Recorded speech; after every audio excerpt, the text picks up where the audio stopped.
Roles of supervisor in safety. You might be wondering why supervisors are important in working environments, especially in construction. Supervisors plays a crucial role in the workplace safety, and their responsibilities often a wide range of activities aimed at maintaining a safe working environment and fostering a culture of safety among the employees. To formally start the report, you must first have an overview why accident prevention is important in a workplace. Accident prevention is critically important in any workplace for several reasons, spanning from the immediate safety and health of the employees to the broader organizational and societal impacts. Accident prevention is essential for maintaining the safety and the well-being of the employees and the business as well. By establishing and enforcing an efficient and effective accident prevention plan and policies, companies can avoid employee injuries, property damage, legal troubles, and loss of productivity among its employees. A properly designed accident prevention plan significantly reduces the risk of major and minor injuries. Since it reduces medical costs, since preventing injuries can lead to lower medical expenses for both the employees and the employer, as fewer incidents mean fewer medical treatment and rehabilitation. Aside from this, an accident-free environment significantly enhances productivity, which means that when employees are healthy and uninjured, they are more productive and can perform their duties effectively and efficiently without interruption caused by accidents. The next one is illnesses. Um, Illnesses means that accident prevention plans must include measures to reduce exposure to hazardous substances and environment, the environment as well. And it thereby prevents occupational illnesses to the employees. And it also said that there are lower absenteeism, wherein healthier employees take fewer sick leaves, which reduces absentees and ensures that the workplace remains stable and reliable. The next and the last one is death in a workplace. Saving lives is the most crucial aspect of accident prevention. Um, and by implementing a stringent safety measure can prevent these fatalities, which are the most severe consequence of the workplace accident. There are also emotional and ethical responsibilities, which prevents the death in workplace and fulfills an organization's moral and ethical obligation to its employees and their families. There are also four reasons for accident prevention, and the first one is to protect life and health. This is a more obligation for the well-being of employees, which means that ensuring employee safety is a fundamental and ethical responsibility of the management, and the management must take precautions to prevent accidents and illnesses as failing to do so makes them morally accountable for any resulting harm. The next one is prevent downtime.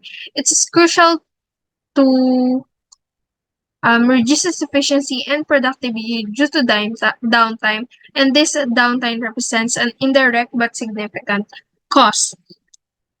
Um, it maintains productivity since accidents leads to downtime, reducing the efficiency and productivity of the employees. Downtime also ensures the indirect costs as the need for replacement of labor, sick pay, equipment repairs, and the potential OSHA fines or the Occupational Safety and Health Administration funds. For the next two reasons, which will be discussed by the next reporter. So continuing the four reasons for accident prevention. So next is protect your reputation. Accidents can harm a company's image and clients' perceptions. Having a strong safety team and sending well-prepared employees to jobs shows a commitment to safety and care for employees. Siyempre, Ito ay isa rin sa mga mahalaga. So, kaya rin natin pine-prevent yung accident is to build or strengthen our reputation or image. Siyempre, kapag ka nagkaroon ng accident sa company mo, um, malalaman yan ng mga kliyente mo. Siyempre, mato-turn off sila, hindi na sila gugustuhin pa na lumapit sa'yo. At siyempre, yung pag-a-attract mo ng kliyente, maapektuhan din. Pero in the other side, kung ikaw ay nagpe-prevent ng accident or nalalaman nila yung care mo or yung protocols mo talaga sa safety ay top tier. Siyempre, by doing that, um, malalaman ng mga kliyente mo na okay, seryoso pala yung company mo for the implementation of safety. So, siyempre, makaka-attract ka or may strengthen mo yung image mo. So, siyempre, as an engineer naman,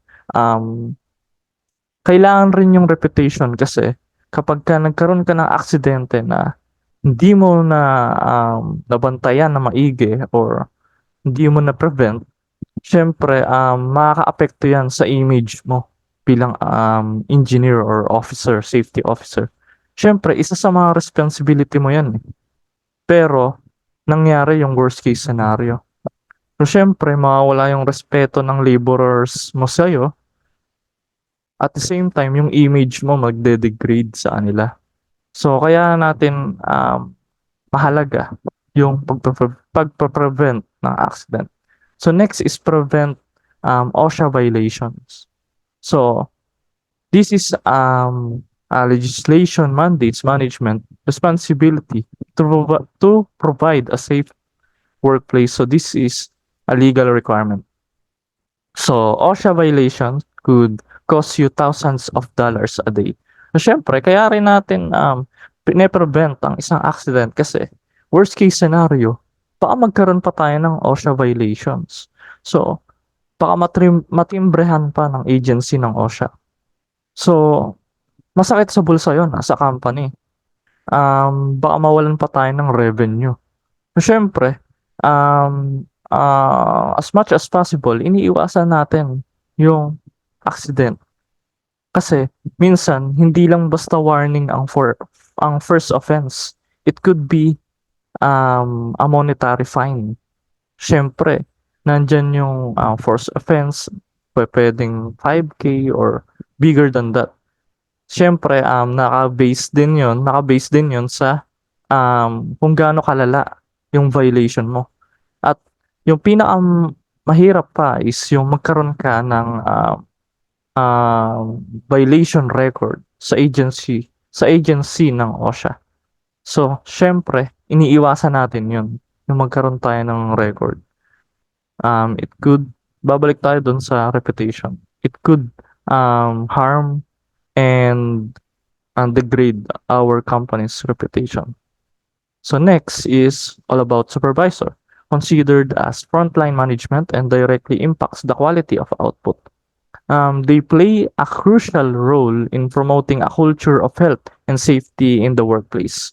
So, syempre, ang mga supervisor natin as the head management, sila yung pasimuno or sila yung may pinakamalaking responsibility in terms of promoting or yung pagpapahalaga at pagpapalaganap ng safe environment or yung culture of health and safety. Siyempre, nandyan yung pwede rin yung pag-remind sa kanila weekly, pagsusot ng PPEs, at marami pang iba. Later, matatakal natin yan. So, they ensure that their team maintains quality, cost effectiveness, and safety standards. So, supervisors can influence safety performance by setting policies that requires high safety performance.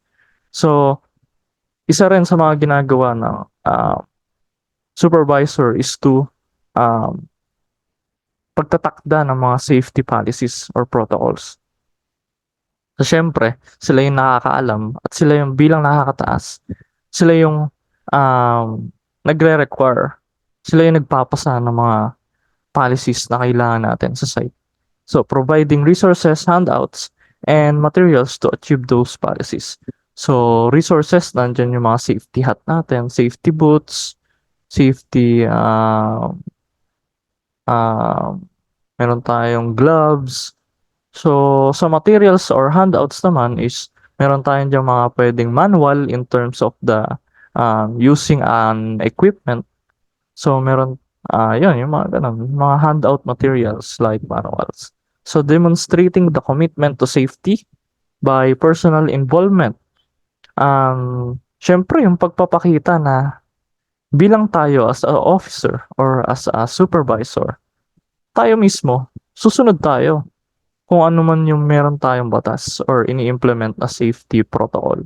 Siyempre, paano ka gagalangin or paano ka susundin ng mga nasa baba sa iyo kung ikaw pa lang hindi mo na ginagawa. So, it promotes respect and yung pagsunod nila sa iyo. So, encouraging employees to approach high standards on safety. So, sa pagpapaalala sa kanila na at pagsasabi sa kanila na sa simpleng um, pagsusuot nila ng PPE, mahalaga na yon sa pag-iwas sa aksidente kasi may mga pamilya pa na nag-iintay sa kanila sa pag-uwi nila. So, giving health and safety equal consideration with everyone in the company. Walang mataas or walang mababa. Dapat lahat nakakapag-achieve ng safety sa site. So, ikaw man ay project owner, ikaw man ay laborer, dapat pareho lang ng standard. Pareho lang na meron kang boots, pareho lang na karapatan mo na magkaroon ng harness, ng helmet, pagka nasa site ka na. Kasi, yan ang isa sa pinakamalaga to prevent accidents. So, being knowledgeable in health and safety issues. Syempre, mahalaga yung tungkulin ng supervisors to promote or healthy conversation or healthy knowledge in health and safety issues. Siyempre, bilang nakakataas, sila yung mas nakakaalam. At sila dapat yung mismong nagbabahagi ng kaalaman regarding safety procedures or standards. So, yun lamang po. Next reporter. So next is the supervisors. Supervisors are responsible for a great deal of what goes on day-to-day in the workplace. Supervisors must ensure a safe and healthful workplace for employees. The largest share of responsibility in the substantial reduction of accidents and injuries on the job falls on the shoulders of the supervisors, because accident prevention and production control are closely associated with supervisory functions. So from the term itself, yung supervisor, ang kanilang trabaho is to supervise yung workplace. So dapat tinitignan nila kung na-ensure ba yung safety ng mga workers natin and kanilang katrabaho. So supervisor's job is plan for safety, organize for safety, staff for safety, lead safety, and monitor safety. So kung mapapansin natin dito, associated talaga sa safety yung supervisor's job. So syempre dapat nakikita nila kung nai-implement ba ng tama yung tamang procedure ng isang trabaho.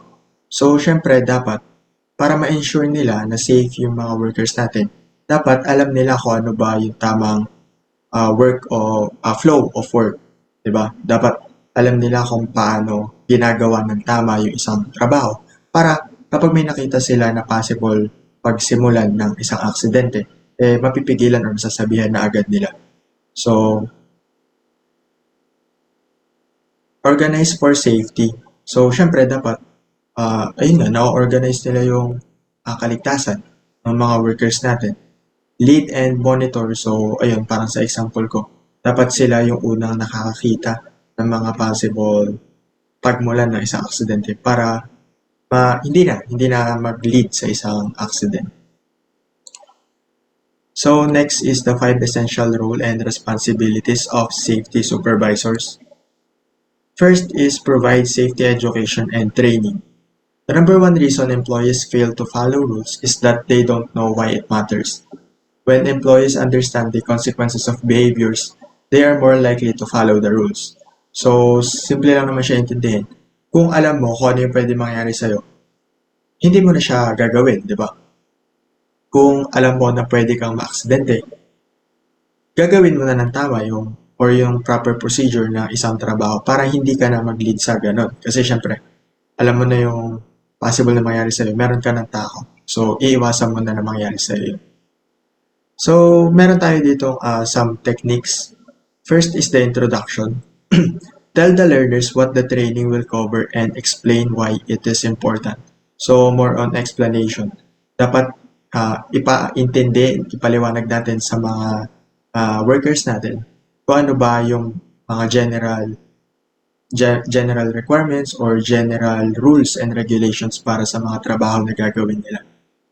Trainer, show and tell. Demonstrate the safe work procedures associated with the task and encourage questions. So, ayun, na-explain mo sa kanila kung ano yung tamang step-by-step process sa trabaho para alam nila yung gagawin and yung maiwasan na yung mga maling possible nilang ma-encounter. Next is the trainer. Trainer ask and show. The learner explains the technique to the trainer while the trainer does it. So, ayun, habang ginagawa ng trainer, dapat parang nai-incorporate na nung nakikinig kung ano ba talaga yung mga tinuturo ng kanyang trainer. So, next is the learner tell and show. The trainee explains the task and performs it as the trainer watches. So, dito naman, parang nakakabaliktad na. Kanina yung tinuturuan, parang siya naman yung magde-demonstrate or siya naman yung magpapakita nung tinuro sa kanya. So, dito natin malalaman kung talagang naintindihan at nakinig pa siya. So, syempre kung naulit niya or nagawa niya ng tama yung pinakita sa kanya, alam natin na prepared na siya or pwede na siguro siyang magtrabaho. Ayun. Next, provide resources and support. Employees cannot be expected to work safely unless they have first adequate training, next equipment, next personal protective equipment, safe working conditions, and appropriate recognition and support from the organization. So, first is adequate training. So, syempre, dito pumapasok siguro yung COSH na mga certificates and training. Parang hindi naman natin i-expect sa isang tao na magiging safe yung kanyang procedures kung wala siyang proper training, di ba? So parang hinahanapan natin sila ng credentials kung talaga bang alam nila yung ginagawa nila or kung kaya ba nila yung trabaho ang pinapasok nila. So next is proper equipment. So syempre, kapag sa isang trabaho, parang ang hirap naman magtrabaho kung wala kang proper equipment para sa certain work na yun, di ba? So, para kasi dito pumapasok yung, for example, kapag wala kang proper equipment, baka possible na DIY. So, possible pa na mag-cause yun ng accident kasi nga, yung mga gagawin mo or yung gagamitin mong gamit is hindi naman designed para sa certain work na yun. So, next is the personal protective equipment. For example, vest, gloves, and eye protection. Kunwari, sa welding, di ba? Dapat meron tayong proper protection sa mga kamay kasi mainit yon. And sa mata naman, nakakaluha yun kapag walang goggles or eye protection nga. So, dapat sa company, provided nila sa mga workers nila yung tamang personal protective equipment. Next is the safe working conditions. So, siguro dito papasok yung environment. Like for example, yung mga yung mga machines na gumagamit ng electricity, mamaya gumagamit ka ng electricity sa outside or outdoor. Tapos umuulan na pala. Tapos possible na mag-cause na accident yun. And dapat naaagapan natin yung mga ganong bagay para hindi na magkaroon possible accidents. Next is the appropriate recognition and support from the organization. So, ayun nga, di ba, kunwari, meron tayong COSH certificate, di ba? Iba yung nagiging sweldo kaysa sa mga walang COSH certificate. Kaya, parang mas na-encourage yung mga workers or yung possible engineers or kahit mga safety officer natin na dapat magkaroon sila ng training ngayon para kahit papaano mas mataas yung sahod nila. Next, supervisor support also means ensuring positive working relationships. That includes eliminating distractions and hazardous conditions and providing employees with help as needed. So dito, parang nagkakaroon lang tayo ng assurance. 'Di ba? Kapag may supervisor tayo, parang mas at ease yung or panatag yung isip natin. Kasi nga alam natin na merong magsusupervise sa atin. Pero dapat gawin pa rin natin yung part natin para hindi lang naman porket may supervisor careless ka na magtrabaho. So dapat ikaw sa sarili mo ginagawa mo pa rin ang tama yung procedure para sa certain job mo. Ayun. Enforce safety policies and rules. Safety leaders are responsible for implementing and ensuring a safe work environment. This includes employees following safety rules, using equipment properly, and not disabling safety features. If a worker isn't following the rules, the supervisor should fairly discipline them with the goal of improving both safety behavior and the supervisor employee relationship. Provide adequate supervision. Supervisors are responsible for finding and fixing safety hazards before they can cause harm. They do this through inspections, analysis, and investigations. They also train workers on safe practices and provide them with protection against health hazards. Demonstrate safety leadership. Leadership is key element in supervision. The agent or designee of the employer, supervisors are in charge with ensuring that work is performed safely, that crews behave in a safe manner, and that the safety of all workers under their supervision. Skilled leaders know that everything they say or do affects what employees think and do. Leaders who want employees to care about working safely must work safely and follow the rules. Leaders are tough and insist on safety because they care about their employees. They support and serve their employees. They see every employee as important and having inherent value. They are interested in every employee's success. They show trust and share credit with the team. They are confident and demonstrate high self esteem and regularly recognize and reward employees for top performance. These are some characteristics of a good supervisor. A good supervisor have leadership skills, communication skills, is knowledgeable, have attention to detail, is decisive and approachable, has problem-solving skills, and is proactive. The role of supervisors in accident prevention is to implement safety policies, provide training, identify and assess hazards, monitor compliance, prepare for emergencies, promote safety culture, and investigate accidents. Next is the 10 Commandment of Safety for Supervisors. First is care for your people at work as so you would care for your family at home. Treat your team with the same care and concern you would show your family, ensuring their well-being and safety at work. Second is know all the rules of safety that apply to the work you supervise. Be thoroughly familiar with all the safety regulation relevant to the task you oversee. Third is to anticipate that may arise from changes in equipment or methods. Stay ahead of potential hazard by considering the impact of any changes in equipment or procedure. Fourth is to encourage your people to discuss with you the hazard of their work. Foster an environment where employees feel comfortable discussing workplace hazard with you. Fifth is to instruct your employee to work safely. Provide a clear and consistent safety training to ensure your team would know how to work safely. Six is to follow up your instruction consistently. Regularly check that safety instructions are being followed and reinforced. Seventh is to lead by good example. Demonstrate safe practices through your action to inspire your team to do the same. Eight is investigate all accident no matter how slight. Examine every incident no matter how minor and to understand what caused and to prevent recurrence. Ninth is to cooperate fully with those in your organization who are actively concerned with the safety of personnel. Work closely with professionals and committees to enhance workplace safety measures. And lastly, remember that safety not only reduces human suffering and loss, but also improve efficiency, productivity, and quality. Safety is good for business.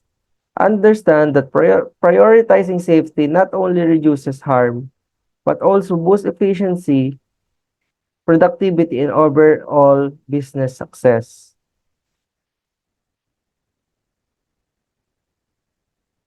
Now is training need to improve by supervisor.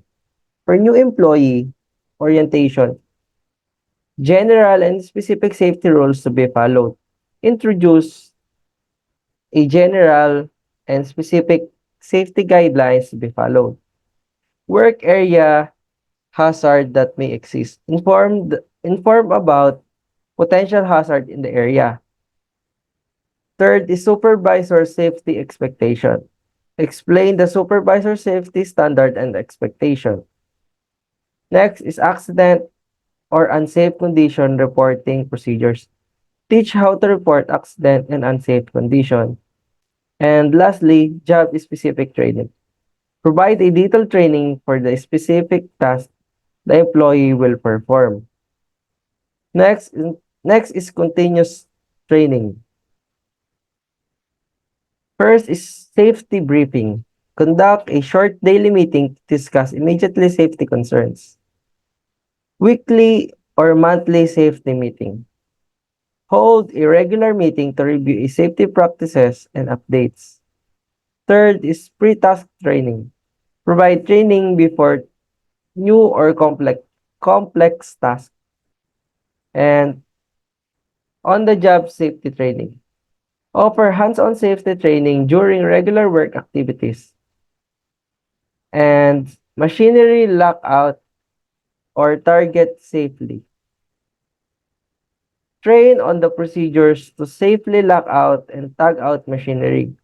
And lastly, chainsaw training. Provide specific training for chainsaw operation.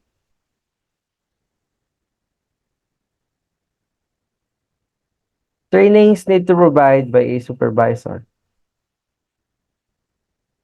OSHA or Occupational Safety and Health Administration mandates that employers provide comprehensive training to ensure workers can perform their jobs safely. This includes general safety practices, job specification hazards, hazard communication, and emergency procedures. Additionally, periodic retraining is required to keep employees updated on new risks and changes in procedures. Compliance with this training requires reduces workplace accident and enhance overall safety. So thank you. We are the group 4 and this is our report about the roles of supervisors in safety. So dito napagdiinan natin ng pansin kung bakit nga ba mahalaga yung role ng supervisor sa safety practices or procedures. Nandiyan yung kahalagahan ng hands-on supervising nila at yung pagbibigay nila ng kaalaman sa mga laborers natin at kung paano natin naiimpluwensyahan, I mean yung supervisors, kung paano nila naiimpluwensyahan yung takbo o yung environment or culture ng isang mayroon sa site. So sa safety environment ng site. So yun lamang po at thank you.